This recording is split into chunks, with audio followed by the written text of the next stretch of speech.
My name is Dzodzi Tsikata. I'm a researcher at the Institute of Statistical, Social and Economic Research at the University of Ghana, and I'm a member of the West Africa Hub of the Pathways of Women's Empowerment Research Consortium. Empowerment means many things to me. At one level, it is a very useful way of thinking about women and their situation, because it denotes an enlargement of women's power. It denotes an enlargement of their agency and their ability to do things for themselves and to realize themselves as citizens of a place or a country. However, empowerment is a very complicated concept and quite imprecise and very contextual. So what might be empowering to somebody in Ghana might not be seen as empowering to someone in Bangladesh or in Egypt. At the same time, I feel as if we must have some underlying commonalities in the ways in which we think about empowerment. And that's what one has tried to do in one's research on women's empowerment. Taking with the starting point for the work I've been doing on women's empowerment is that empowerment is very contextual, but we can all agree that empowerment is when women show agency, when they show that they have the power to do things for themselves and to be autonomous and to also enjoy some of the benefits of citizenship. In 2008, myself and my colleague Akusua Dakwa were involved in a survey on women's everyday lives, and we conducted research in 3 regions of Ghana and interviewed 600 women of 3 generations: younger women, middle-aged women, and older women. We chose an intergenerational approach because we wanted to look at the continuities and changes in women's everyday lives. And we wanted to do this to contribute to the discussion on what empowers women and what does not empower them and their pathways to empowerment. Because we did not have baseline data, we decided to interview the 3 generations in order to see if there was any sense of change. And in trying to come up with indicators of empowerment, we ourselves had to define empowerment for ourselves. And we were conscious of the fact that this was a problem because it may not be what women themselves see as empowering. And clearly this is a challenge that anybody who conducts a survey on empowerment faces, because even before you enter the field, you have to decide to you what the indicators of empowerment are.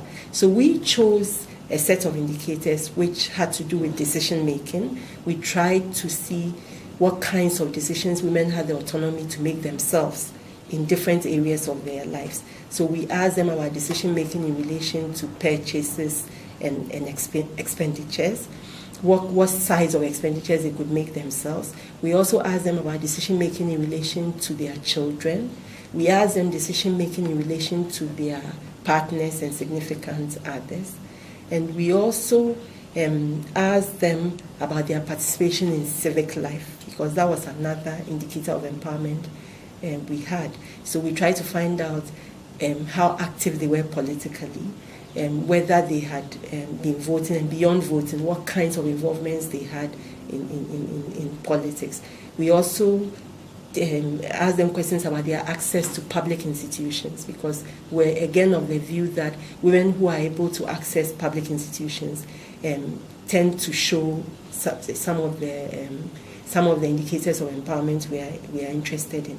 We also ask them about their associational life to find out the kinds of involvements they had beyond the household. There were also questions about freedoms, freedom of movement, freedom of conscience and of religion, and those kinds of things. And we came up with really interesting findings, but at the same time, we faced some interesting challenges. One of the challenges we faced immediately was what word to use for empowerment in the local languages. And it was not simply a question of translation. It had to do with what would be conveyed by whatever word we chose. And to decide on the words for empowerment in the key languages of our study, we turned to our research assistants. And after a lot of discussion and laughter and debates and so on, we came up with a set of words that were proximate in all the three major languages we were using. But what we found when we got into the field was several times when researchers asked our subjects what empowerment meant to them, they would always ask what kind of empowerment. So that led us to confirm one of the things we had been saying, that empowerment is not single and it's not total, and that while some people might be empowered politically, they may not be empowered economically. While some people might be empowered in terms of their decision making, they may not be empowered in terms of their access to institutions and so on. So it became very clear that empowerment has many facets and many elements. And whilst it might be optimum to be empowered in all areas of one's existence, it's very clear that in certain people might be empowered in some ways and disempowered in others. And when we looked at the findings in terms of access to institutions, in terms of the kinds of work people did and what kinds of earnings, and whether or not they found work empowering and so on, we found that there were three key variables which kept on coming up, but in different ways. We found that age was an important variable. Some of them, older women, showed stronger indicators of empowerment in certain respects. And sometimes it was the much younger women. So we saw that age meant something in thinking about empowerment.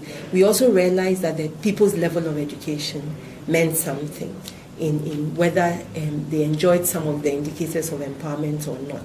However, we also we found that education was changing in its significance for women in Ghana, because whereas in times past, in the earlier decades of independence, women who went to school were clearly privileged, and there were very few of them. We found out that now, although more women were gaining an education, what they could do with their education had become more complicated.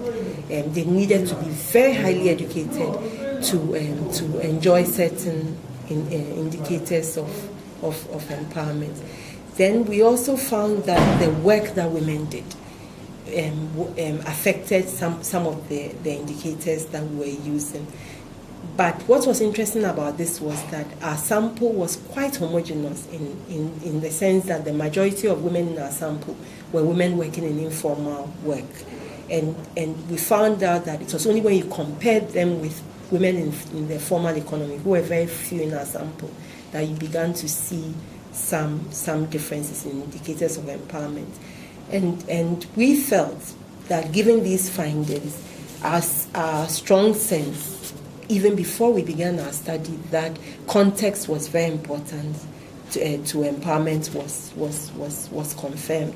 But it was confirmed in an interesting way, which was that to think about empowerment as a concept which can be used when thinking about policy, one then needed to also begin to think about emancipatory policies, because it became very clear to us that whilst women may have autonomy and may have space and may have agency and may be very strong people and therefore have the capacity to achieve what is needed, if there were not policies in place which would support them in their work and in their lives, then many times they would not realize themselves. And that leads us to conclude that one cannot think usefully about women's empowerment without thinking about citizenship rights and emancipatory policies.